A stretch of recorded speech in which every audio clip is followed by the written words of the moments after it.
Shalom. Apa kabar? Bapak yang kasih Tuhan Yesus Kristus, tentu semua dalam keadaan baik, sehat, tetap semangat di dalam Tuhan.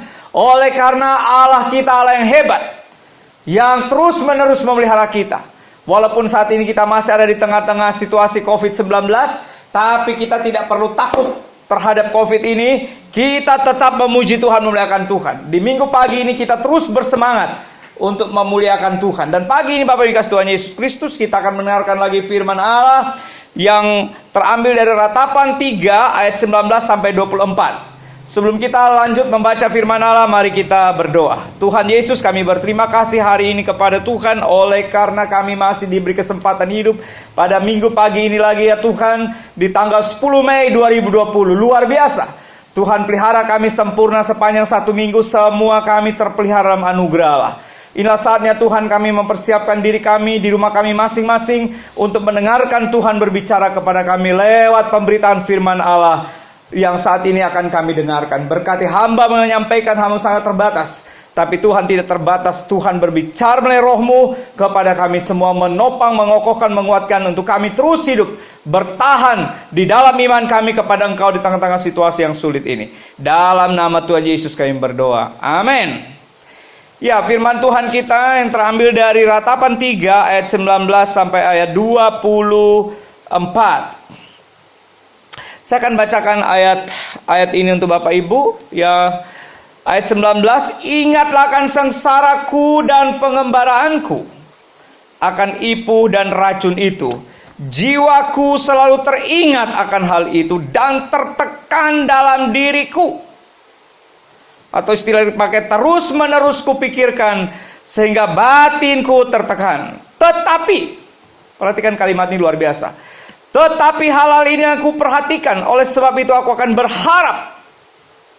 Meskipun begitu harapanku bangkit kembali. Kenapa? Karena tak berkesudahan kasih setia Tuhan, kekal abadi. Tak habis-habisnya rahmat-Nya. Selalu baru tiap pagi, besar kesetiaanmu. Tuhan adalah bagianku, atau Tuhan hartaku satu-satunya. Karena itu aku berharap padanya, kata jiwaku.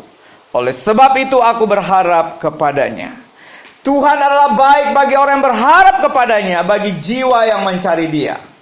Adalah baik menanti dengan diam pertolongan Tuhan. Bapak kasih Tuhan Yesus, kalau kita baca kitab Ratapan ini Bapak Ibu cuma terdiri dari 5 pasal, tetapi dalam Ratapan ini adalah Ratapan Nabi Yeremia Bapak Ibu. Nabi Yeremia Ratapan Nabi Yeremia atas jatuhnya Yerusalem ke tangan tentara Babel pada tahun 586. Dan ini juga berbicara tentang kehancuran dan masa pembuangan. Bapak yang kasih Tuhan Yesus Kristus, dalam pasal 3 ayat 1, siapakah orang yang melihat penderitaan ini? Dikatakan akulah orangnya. Jadi sang penulis ini dia akulah orangnya yang melihat. Bapak Ibu yang kasih Tuhan Yesus, orang yang menderita ya karena dosa dan berada dalam hukuman Allah. Ya, di pasal 3 ayat 66 ini luar biasa saudara, diuraikan bahwa ini orang yang menderita karena dosa. Dan memang ini Israel dibuang ke pembuangan ke Babel itu memang karena akibat dosa mereka, akibat kejatuhan mereka dalam dosa penyembahan berhala. Tuhan menghukum, Tuhan menghajar mereka. Nabi ini meratap di hadapan Tuhan. Nah, Bapak yang kasih Tuhan Yesus Kristus, kalau kita baca dari teks ini Bapak Ibu, ini menarik sekali di pasal 3 ini. Oleh karena kalau kita membaca kitab ini sampai selesai 5 pasal ini, maka nada dari awal sampai akhir itu nadanya ya memang ratapan, bernada yang sedih. Namun dalam pasal 3 ini kita lihat, teks ini yang kita baca saat ini, nampak di situ ada iman dan pengharapan di tengah-tengah situasi sulit itu.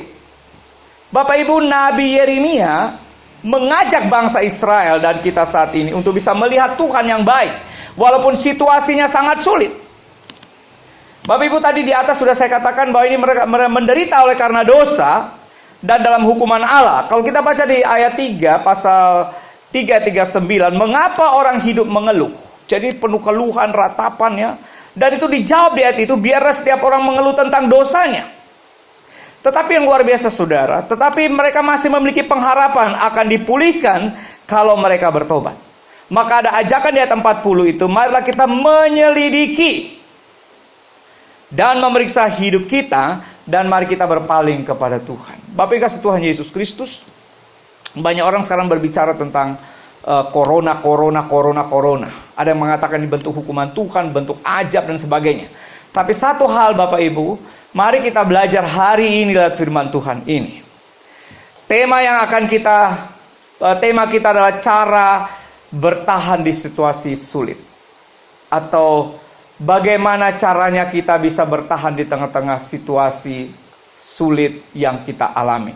Dalam konteks bangsa Israel, mereka ada pembuangan. Nabi Yeremia mengajak mereka, ayo bertobat.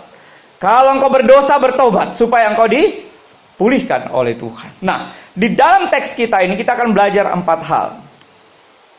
4 hal yang kita belajar, bagaimana melihat Tuhan di tengah-tengah kesulitan ini. Bagaimana kita memiliki pengharapan di tengah-tengah situasi yang sulit ini. Bagaimana kita terus berharap kepada Tuhan. Bagaimana kita bisa terus mengandalkan Tuhan. Maka hal yang pertama, kalimat yang pertama atau 4 hal yang dilakukan supaya kita mengalami pemulihan dari Tuhan. Yang pertama adalah ubah cara berpikir kita. Bapak Ibu, kalau kita baca di ayat 19 sampai 21 itu apa istilahnya ya? Kontras ya. Perhatikan di ayat 19 itu kata dipakai, ingatlah akan sengsaraku dan pengembaraanku, akan ipu dan racun itu. Itu satu digambarkan seperti ipu dan racun di situ ya. Jiwaku selalu teringat akan hal apa? Akan sengsara itu, akan pengembaraan, akan kesulitan itu, akan situasi yang susah itu. Dalam konteks kita akan corona ini. Ya. Selalu suruh ingat itu. Dia suruh kepada jiwanya selalu teringat. Dalam teks ini dipakai istilah terus menerus kupikirkan, sehingga batinku tertekan. Terus menerus kupikirkan kesulitan itu, maka batinku tertekan. Bapak yang kasih Tuhan Yesus Kristus, tapi luar biasa, Nabi ini mengajak kita, firman Tuhan mengajak kita, mari kita ubah cara berpikir kita. Perhatikan kata yang dipakai, kata sambungnya adalah kata tetapi. Ini satu yang sangat luar biasa saudara. Satu yang kontras. Tadi aku pikir terus kesulitanku, tetapi sekarang tidak. Apa yang kupikirkan? Perhatikan ayat 21. Tetapi halal inilah yang kuperhatikan. Ya. Dikatakan dalam terjemahan, meskipun begitu, harapanku bangkit kembali. Memang aku dalam kesulitan, seolah-olah tidak lagi pengharapan. Tetapi aku perkatakan kepada jiwaku, aku berhenti memikirkan kesulitan itu. Sekarang aku memikirkan hal yang lebih baik. Bapak Ibu, ingatlah, teringat, tetapi kataku perhatikan. Ini berarti Bapak Ibu, kita tidak lagi memikirkan kesusahan, tetapi mari kita belajar memikirkan berkat Tuhan yang selalu baru tiap pagi. Perhatikan kalimatnya luar biasa. Selalu baru tiap pagi ya, tak berkesudahan. Kasih setia Tuhan kekal dan abadi. Bapak Ibu, ada yang lebih baik dari kesusahan itu maksudnya. Ada yang lebih penting dari kesulitan kita. Ada yang lebih hebat dari kesusahan kita. Kadang-kadang kita katakan udah kita yang paling susah. Oh no, sorry saudara, masih banyak orang lebih susah dari kita. Kita jangan sekali-kali katakan aku yang paling susah. Enggak. Masih banyak orang lebih susah. Tapi mari kita ubah cara berpikir kita. Jangan lagi pikirkan itu kesulitan. Pikirkanlah hal yang lebih baik. Apa itu? Kasih setia Tuhan. Kasih setia Tuhan yang kekal abadi. Berkat Tuhan yang selalu baru tiap pagi. Ada lagunya saudara. Berkat Tuhan, hitung satu-satu berkat Tuhan. Hitung berkat Tuhan, jangan hitung kesusahan. Engkau akan stres, akan depresi, akan kecewa kalau engkau mengingat terus kesusahan. Sekarang mari bangkit dan hitung berkat Tuhan. Berkat Tuhan yang tidak ternilai, yang tidak terukur oleh apapun juga. Berkat Tuhan yang selalu baru, selalu baru, selalu baru. Ingat baik-baik, ini juga ada lagunya. Berkat Tuhan selalu baru, tiap pagi selalu baru, tiap pagi. Engkau masih hidup hari ini, itu karena anugerah Tuhan. Itulah kasih setia Tuhan, itu bukti. Karena engkau tidak bisa membeli hidup. Engkau mungkin bisa beli beras, tapi engkau tidak bisa beli napas. Engkau mungkin bisa memiliki segala-galanya, tapi engkau tidak bisa membeli kehidupan itu. Karena kehidupan itulah pemberian Tuhan. Engkau tidak bisa beli keselamatan. Karena keselamatan pemberian Tuhan. Itulah kasih Tuhan yang sangat hebat untuk kita. Engkau tidak bisa menyelesaikan dosamu. Yesus yang sudah selesaikan. Itulah kehebatan kasihnya. Kasihnya sangat hebat. Ingatlah itu. Ingat itu. Amin Bapak Ibu. Istilah dunia easy going. EGP. Emang gue pikirin. Katakan kepada masalahmu, emang gue pikirin lu. Sekarang aku tidak mau mikirin engkau. Sekarang aku pikirkan yang lebih baik. Apa itu? Kasih setia Tuhan. Itu cara yang pertama. Ubah konsep berpikir. Worldview kita ubah. Kalau jangan terus pikir susah. Jangan terus pikir miskin. Jangan. Pikir yang lebih baik dari itu. Makanya betul apa dikatakan Filipi pasal 4 ayat 8 itu. Semua yang benar, semua yang manis, semua yang adil, semua yang baik. Itulah yang kau taruh di pikiranmu dan di hatimu. Jangan yang kau pikirkan kebencian, jangan yang kau pikirkan hal-hal negatif, jangan. Tapi pikirkanlah semua hal yang baik. Maka itu akan membuat engkau bisa terus bertahan walaupun sekelilingmu dalam kesulitan yang luar biasa. Situasi sesulit apapun. Tapi kalau engkau hatimu gembira, pikiranmu baik, maka engkau pasti kuat menanggung dan bisa bertahan. Amin. Haleluya. Yang kedua, kita bisa baca di ayat 21 dan 24. Kalimatnya luar biasa ya. Tetapi hal-hal ini aku perhatikan, oleh sebab itu aku akan berharap. Meskipun begitu harapanku bangkit kembali. 24. Oleh sebab itu aku berharap kepadanya. Yang kedua adalah saudara, di tengah-tengah kesulitan hidup kita, kita tidak boleh kehilangan yang namanya pengharapan. Aku berharap tuh sesuatu yang luar biasa loh saudara. Aku harapkan mau dapatkan ini. Aku itu satu penantian yang luar biasa. Aku berharap. Daripada engkau sibuk mikirin kesulitan, sekarang berharaplah sesuatu yang baik akan datang. Berharaplah corona ini akan berhenti. Amin. Berharaplah semua situasi akan pulih kembali. Ya, jangan terus-menerus engkau dalam pikiran-pikiranmu yang negatif. Ya, itu engkau akan kehilangan pengharapan. Seolah-olah dunia runtuh. Oh belum, banyak orang sudah hubung-hubungkan dengan macam-macam sekarang ini. Ya, paranormal. Nggak usah pikirkan itu. Sekarang pikirkan firman Tuhan.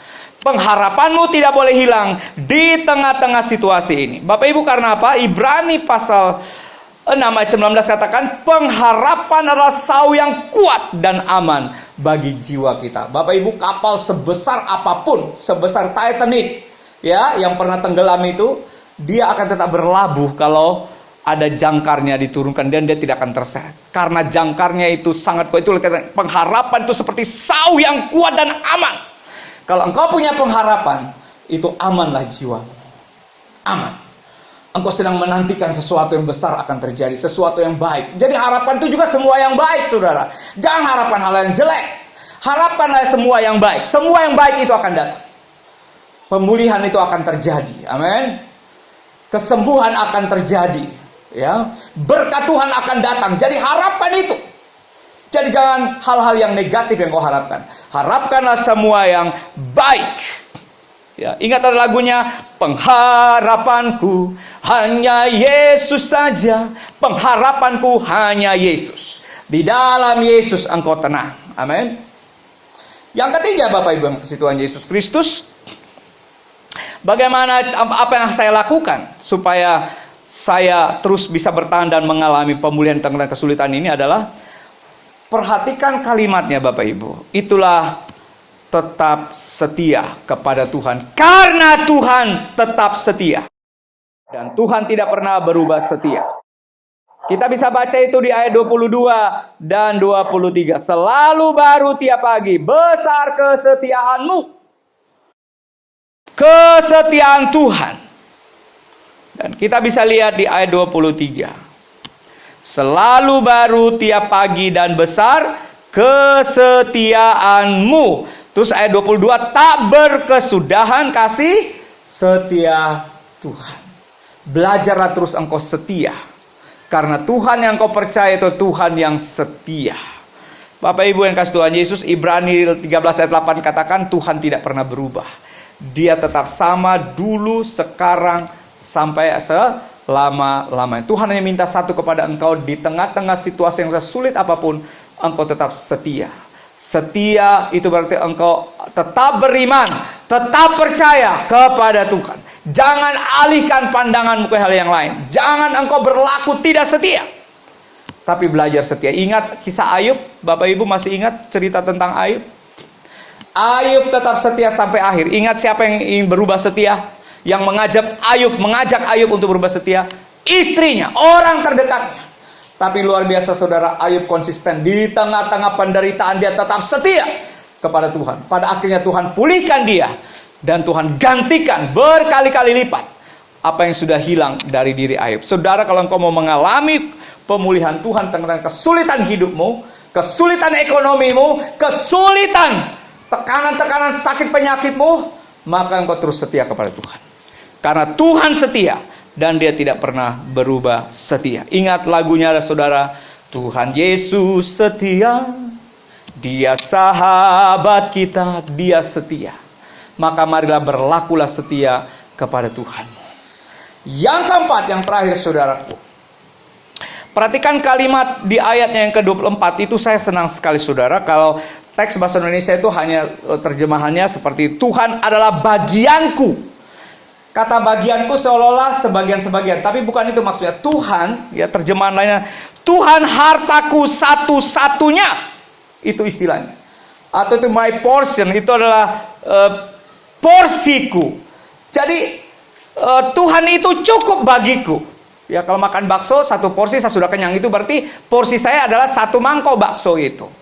Nah, Bapak yang kasih Tuhan Yesus, dalam konteks ini adalah Tuhan itu bagian kita, itu adalah Tuhan itu cukup bagiku.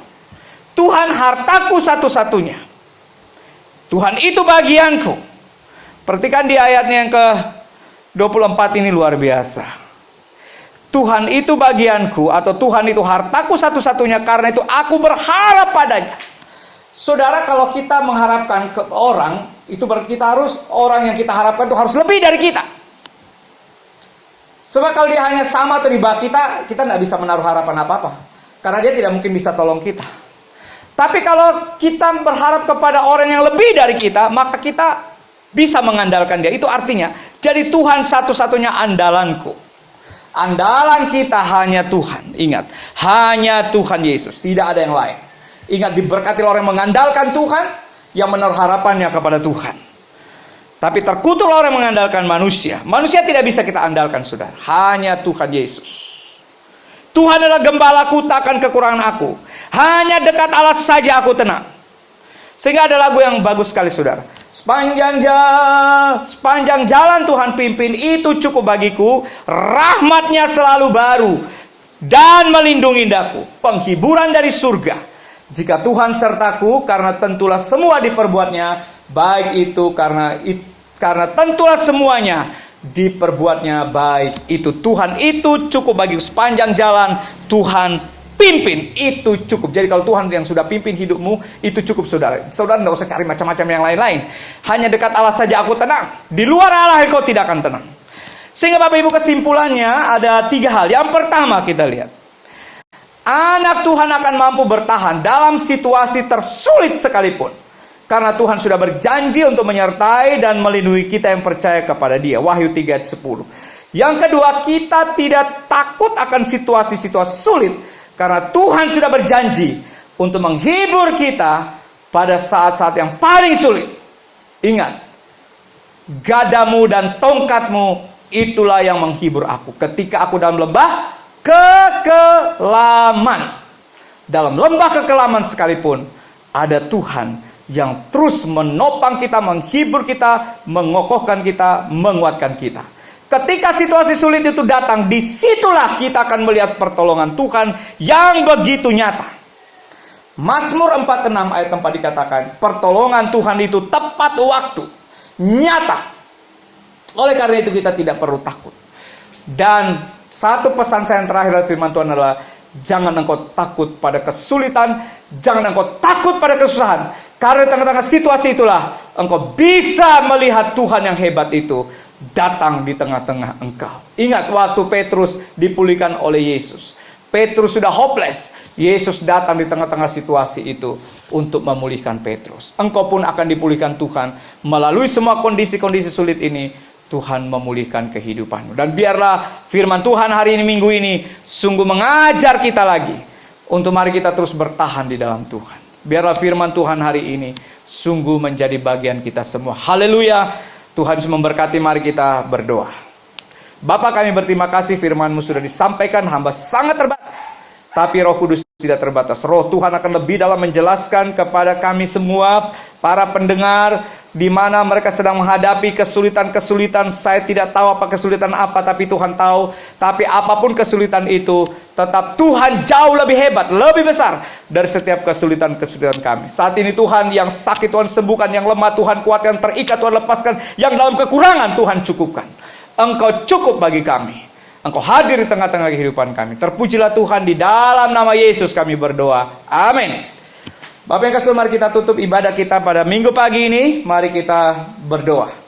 Bapak, kami akan mengakhiri ibadah kami pada minggu pagi ini. Bapak memberkati lagi jemaat sepanjang 1 minggu dalam semua aktivitas mereka. Dan biarlah jadikan kami menjadi berkat-Mu di tengah-tengah semua situasi ini. Kami terus menjadi berkat dan kami bisa melihat Tuhan di tengah-tengah semua kesulitan ini.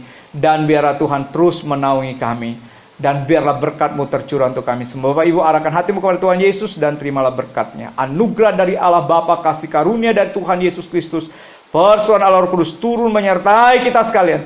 Mulai hari ini sampai Maranatha, Tuhan Yesus datang kembali. Amin. Amin. Haleluya. Selamat hari Minggu. Tetap semangat. Tuhan Yesus memberkati. Haleluya. Amin.